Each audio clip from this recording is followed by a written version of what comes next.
Salut, je vais faire un montage différent. Je vais quand même dormir dans mon hamac cette nuit, mais j'aimerais faire une plateforme au sec parce qu'il a beaucoup plu. La nuit passée, il y a eu quelques orages. Et du coup, pour que lui dorme au sec, s'il en a envie, je vais abaisser mon hamac. Et comme ça, normalement, si je ne me trompe pas, ça devrait pouvoir le faire. J'aurai du sec en haut et du sec en bas. Du coup, je vais vous montrer à quoi il ressemble. C'est vraiment un test. J'en suis moyennement satisfait. J'aurais dû prendre une autre bâche pour mettre sous mon hamac. C'est vraiment pas grave. Je vous montre ça tout de suite. Donc là, j'ai ma petite lampe à pétrole qui est accrochée, que je vais pouvoir tout simplement déplacer le long suivant l'utilité que j'en ai. Ensuite, on se retrouve vraiment bas.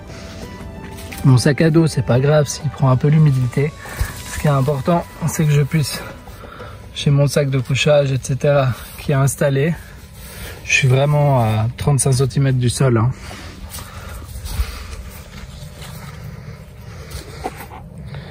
Voilà, ça donne ça. Et tout simplement, j'ai mis quelques sardines, 1, 2, 3. J'ai tiré ça vers l'arrière.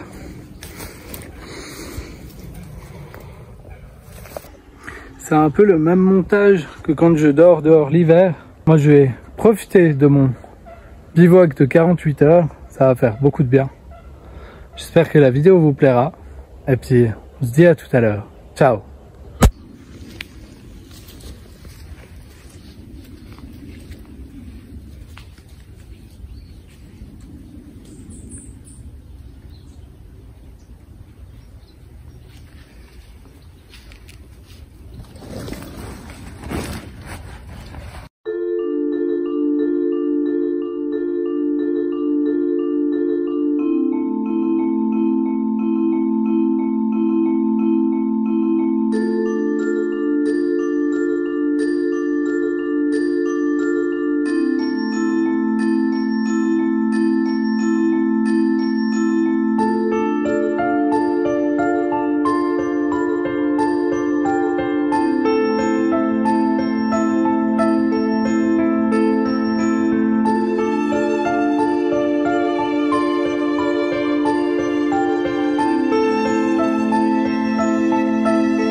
Comme je l'ai dit tout à l'heure, il a vraiment beaucoup plu. La nuit passée, j'ai récupéré de l'écorce de bouleau. Alors, la particularité de l'écorce de bouleau, on est d'accord, c'est de s'allumer même humide. Mais comme j'ai pas 10 000 trucs à faire, je vais m'amuser à en mettre à sécher. Donc tout simplement, j'ai fait un petit trou à l'intérieur. Je vais la faire pendre, j'ai une ficelle là. Ah ouais, j'en ai même une au-dessus. Hop. En plus c'est décoratif, c'est joli. Et ça va sécher durant la journée au soleil.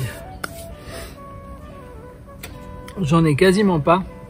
Demain je vais quitter ce camp là normalement, peut-être pas. Ça va dépendre un peu des mouvements qu'il y a à l'extérieur de la forêt.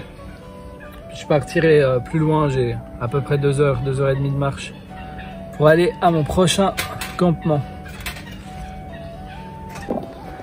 Voilà, j'ai fait un petit trou ici. J'ai passé la boucle. J'ai fait un petit nœud normal, double nœud de vache. Et c'est tout. Ça, c'est une branche que je croyais morte l'hiver dernier, mais je me suis refusé à la couper avec l'espoir que finalement ce soit encore du bois vivant. Et effectivement, ça bourgeonne. Alors juste avant l'automne, hein, ces bourgeons ils sortent, je sais pas ce que ça va donner l'année prochaine au printemps, on verra. Mais c'est ma branche où je pends toujours tout, je me massie, etc. Si que je ne retrouve pas, qui doit être quelque part dans les fourrés, je vais aller à sa recherche. Je pense que je vais installer mon piège photo là-bas pour cette nuit. Là, je suis vraiment sur un petit sentier d'animal. Ça passe là. Et il y a des chalets lacustres dans cette direction, qui sont pas très loin. Et il y a eu beaucoup de mouvements cet été. Du coup, tout ici, je vois quasiment plus d'empreintes. Normalement, il y en avait pas mal qui venaient jusqu'à mon campement. Et je cherche voir s'il n'y a pas de nouveau quelques petites empreintes, mais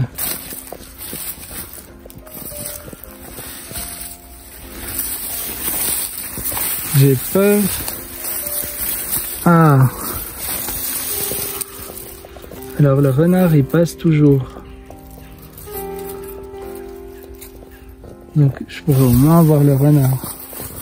Après je sais pas s'il passe ici ou s'il passe là-bas, mais je pense que là-bas il passe.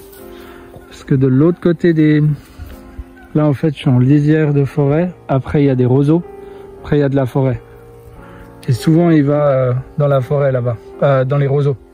Il va dormir, mais comme il a beaucoup plu de nouveau, il y a beaucoup d'eau dans ces roseaux et je suis pas sûr qu'il aille dormir directement dans l'eau.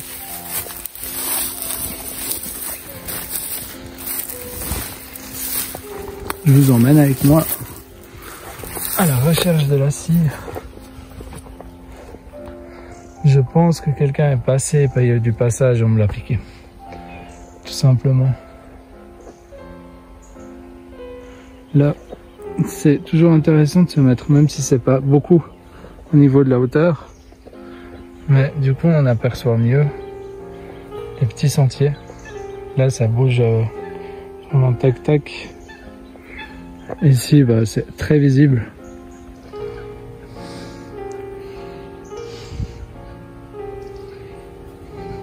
Et en dessous de moi, ça passe pas beaucoup.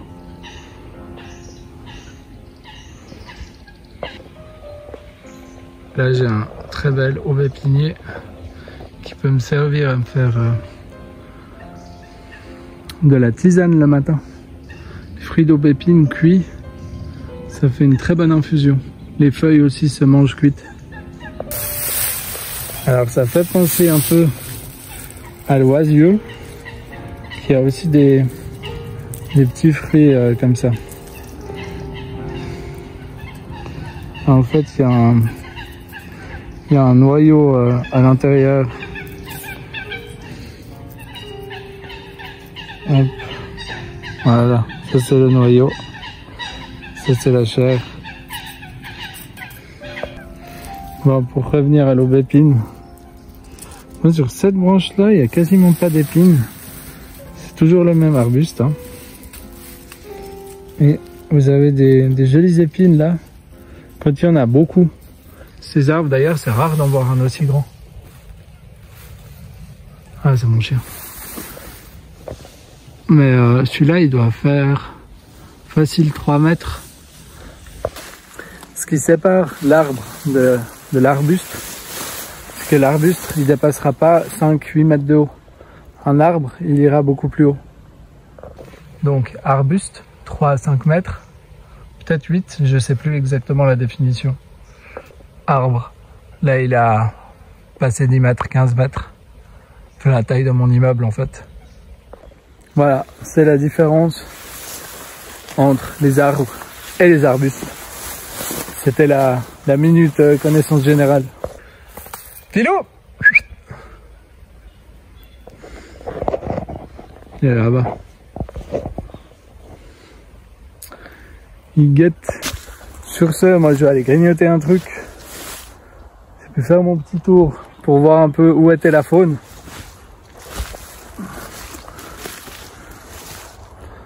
Alors, on se retrouve après. Magnifique. Ça c'est, si je me trompe pas, c'est du sureau rouge. Le sureau noir se mange cru. Le sureau rouge se mange cuit. Je vous montre les feuilles. Si je dis une bêtise, dites-le moi, mais il me semble que c'est ça. Au vu du tronc, c'est vraiment un sureau quoi. Sauf que bah, les fruits sont rouges. C'est très bon cuit. Donc du coup, le sureau noir, on peut manger cru. Mais après, c'est toujours mieux de le cuire. Surtout si on en mange pas mal. Ça vous active le transit vraiment beaucoup. Sureau rouge, il est toxique cru, mais il devient comestible une fois cuit.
Voilà pourquoi j'aime bien quand il pleut, avoir cette petite couche toujours au sec du sol, parce qu'il y a vraiment trempe.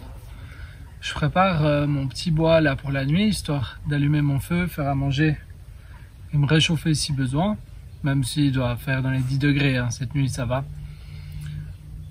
Mais du coup, ça me permet, juste avant que la pluie arrive, au cas où elle arrive, parce que c'est pas sûr, de ranger tout ça au sec sous mon tarp. J'ai ma réserve de bois, comme ça pour la journée. Là, je vais gentiment m'arrêter, j'en ai déjà eu pas mal. Je retrouverai dans la nuit. Il doit être 2 heures à peu près de l'après-midi.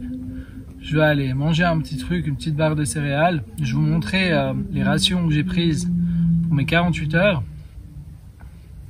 Ce soir, j'ai de la viande. Les 2 autres jours, ce sera végétarien. J'aurais pu prendre ma canne à pêche. Il y a des perches là dans le lac, mais elles sont vraiment petites au bord. J'ai pas envie d'aller pêcher juste des petits poissons si c'est pas nécessaire. Bref, sur ce, t'as vu que finalement j'ai nettoyé mon camp. On va peut-être rester là un peu plus longtemps que prévu. Et je vous dis à tout à l'heure. On dit au revoir Philou. j'ai trouvé cette vieille bouteille qui va me servir de cendrier pour les 2-3 jours où je suis là. J'ai mon bois qui est prêt. Après, je vais me graver une cuillère. Mais d'abord, je vais finir mon bouquin. J'en ai prévu un deuxième.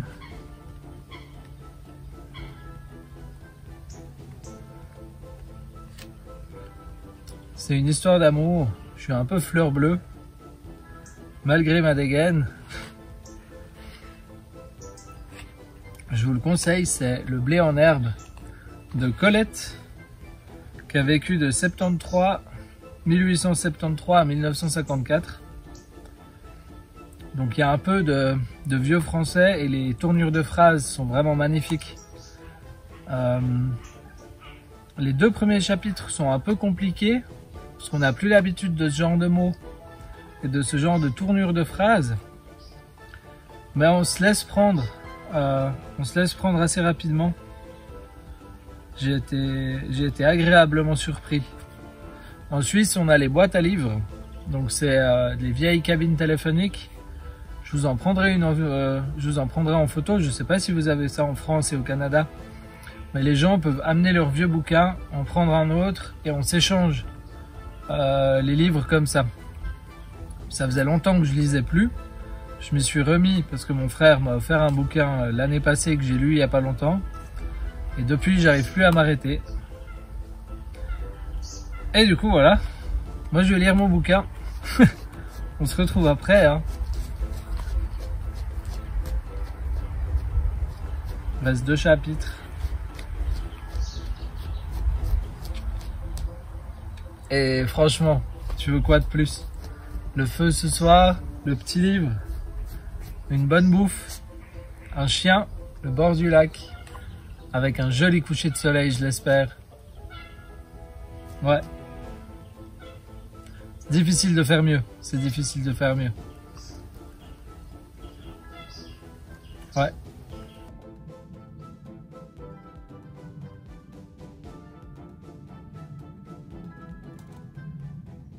J'ai lu un chapitre et puis j'ai fini ma cuillère.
C'est le retour des champignons. J'ai eu 1 ou 2 bolets la dernière fois que je suis venu ici. Cette fois, il n'y en a pas. Mais je vais les manger dans mon risotto aux champignons, soit à ce campement, soit à celui de demain, à moins que je reste ici jusqu'à demain. Enfin, encore toute la journée de demain. J'ai des petits projets pour mon camp, je sais pas. On verra. Mais je vous montrerai qu'est-ce que j'ai pris pour le souper. On se retrouve à l'allumage du feu. À moins qu'il y ait autre chose d'intéressant qui se passe. Ciao. Voilà, du coup là j'ai mon petit trépied. J'ai réinstallé un petit peu des pierres. Ensuite ici j'ai fait un lit de bois sec. Parce que vraiment c'est trempe. Et comme ça je vais pouvoir allumer mon feu tranquillement ici. Ça, cette pierre elle me sert à... Je bloque les bois. Si je dois couper un long bout de bois, je vais le mettre comme ça. Je vais poser mon pied là pour caler. Et avec la main qui tient le téléphone, je vais scier mon bout de bois.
Je viens de croire que je filmais toute la cuisine que j'ai fait. En gros, on a une potée, quelques pommes de terre, un oignon rouge, quelques oignons jaunes.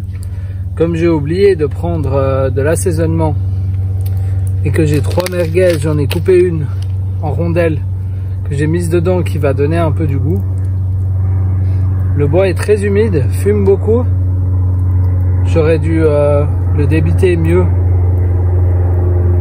Mais je vais décaler mon banc de l'autre côté du coup, parce que j'ai le vent qui vient vraiment sur moi là. Bref, du coup, petit repas.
Bon, les amis, il est tôt, hein, il est 8h30. Mais je vais déjà vous souhaiter la bonne nuit. J'ai allumé ma petite lampe à pétrole. C'est plus une histoire de convivialité qu'autre chose, mais c'est très agréable. Moi, je vais me remettre dans mon hamac. J'irai sûrement me faire un bain au milieu de la nuit, mais entre vous et moi, c'est à demain. Ciao.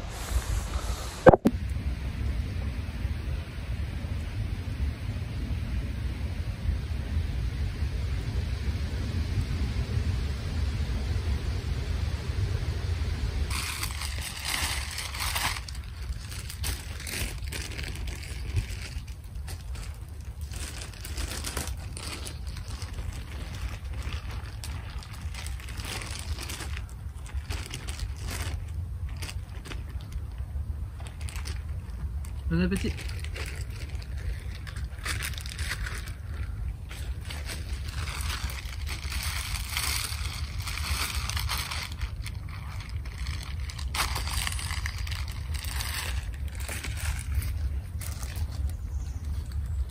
Tous les amis, il est 9h.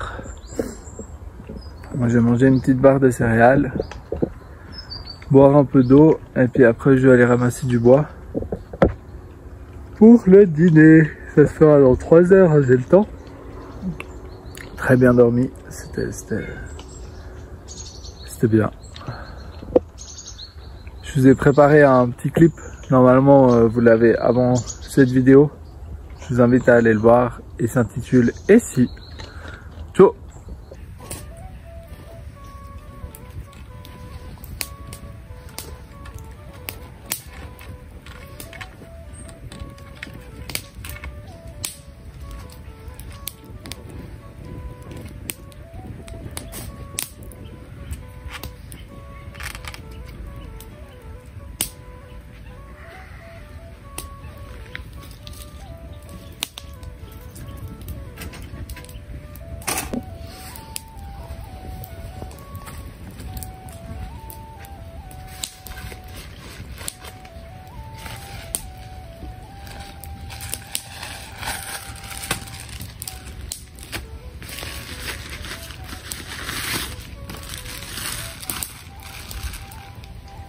Alors, qu'est-ce que je me suis préparé?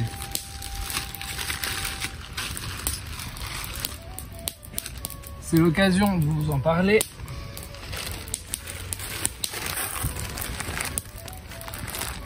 Pour le jour 2. Donc, pour ce soir, c'est des bolets que j'ai cueillis vers le campement ici. Avec du riz à risotto, j'ai déjà fait l'assaisonnement à l'intérieur. Un petit velouté de poireaux, je me suis dit s'il pleut, c'est toujours bon à prendre. Et pour ce midi, j'ai mon riz aux légumes, déjà assaisonné également, que je vais cuire dans le reste de jus de ma potée à la merguez d'hier. Voilà, avec une petite barre de céréales pour la collation de l'après-midi. Je suis allé trouver des pommiers. Donc j'ai pu aller cueillir quelques pommes. Donc je suis allé chercher le bois. Ça me fera une compote pour ce soir. Muchos delicios.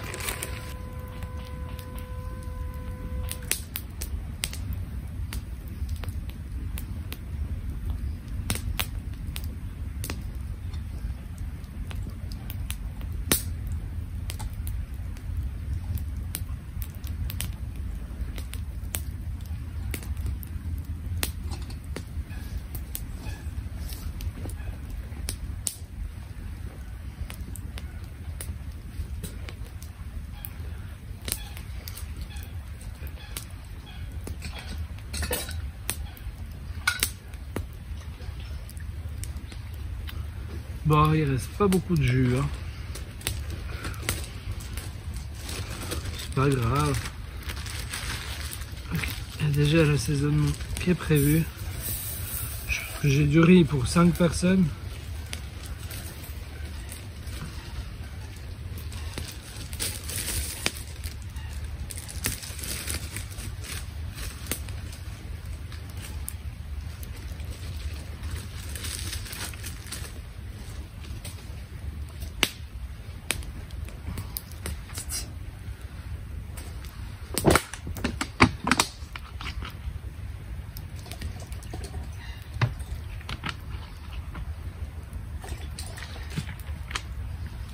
il faut que je mette assez d'eau parce que comme les légumes sont séchés, ils vont aussi pomper de l'eau autant que le riz.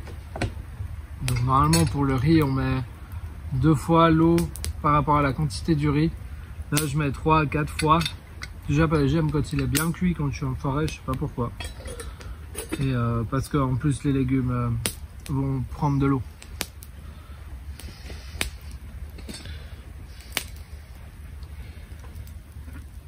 Alors, on règle la hauteur. Tac.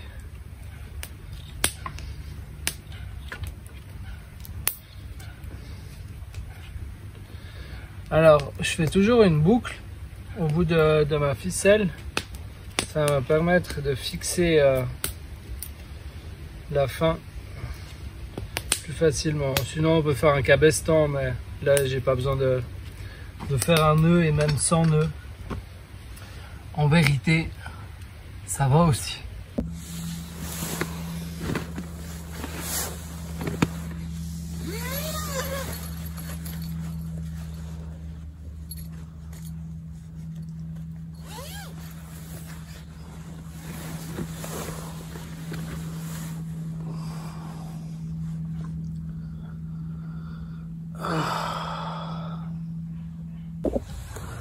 Bon les amis, il est 6h moins le quart.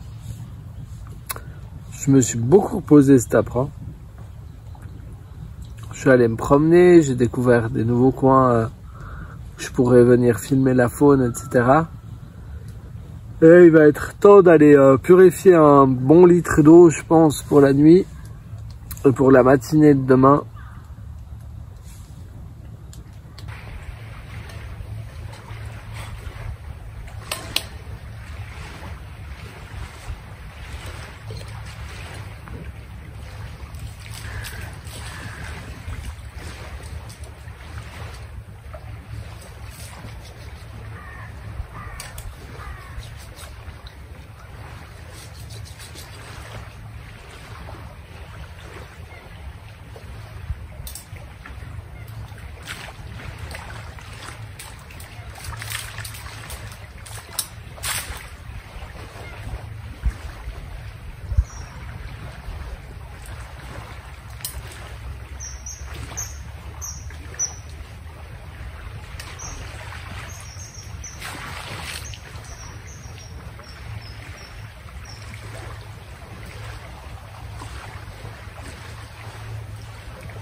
Comme avec le courant, l'eau est pas extrêmement propre, je vais utiliser un petit filtre qui se fixe directement à la bouteille.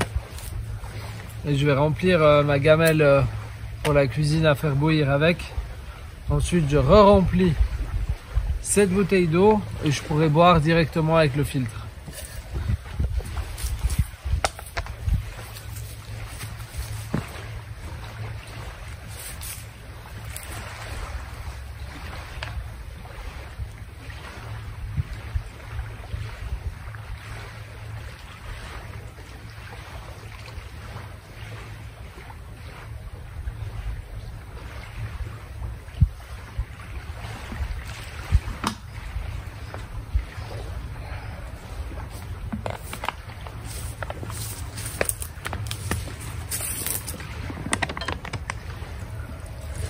Voilà, donc ça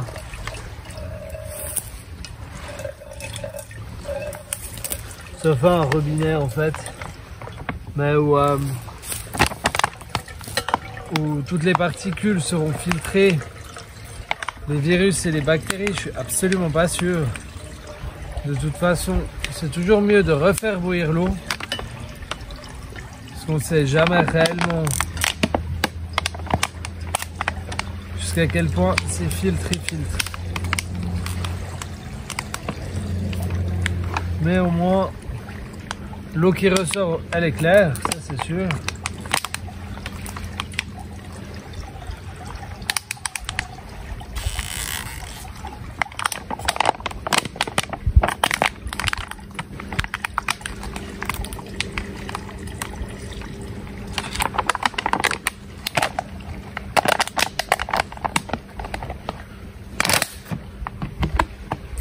C'est plus facile après pousser l'eau. Il y a assez d'air.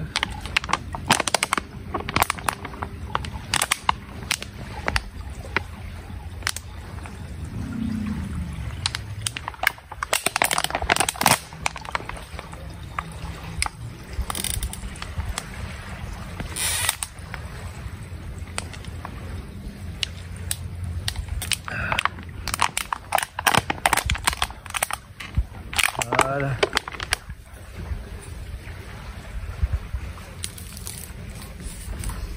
Ah ouais.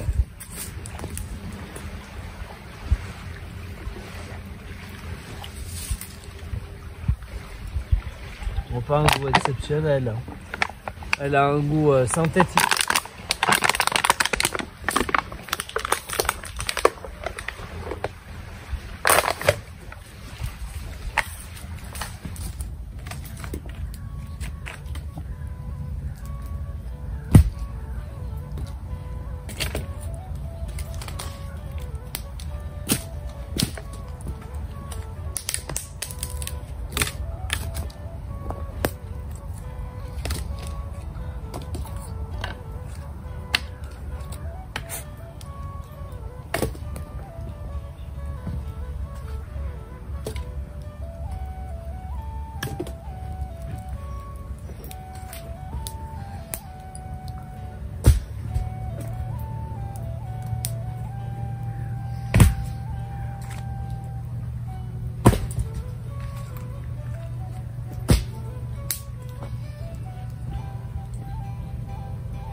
Voilà, dans 15 minutes, j'ai de l'eau potable.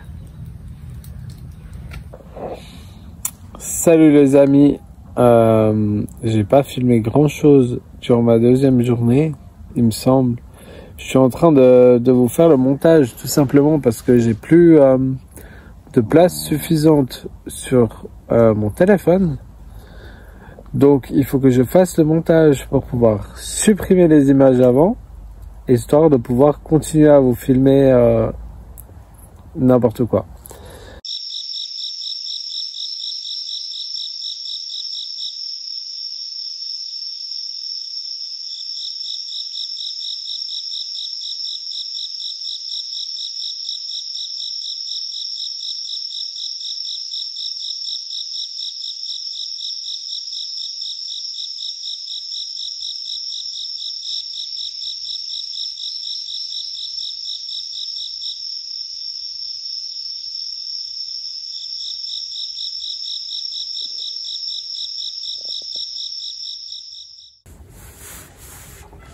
Bah, les amis, il est 8h20. Rangement du camp. Et on remballe. C'était chouette. À plus.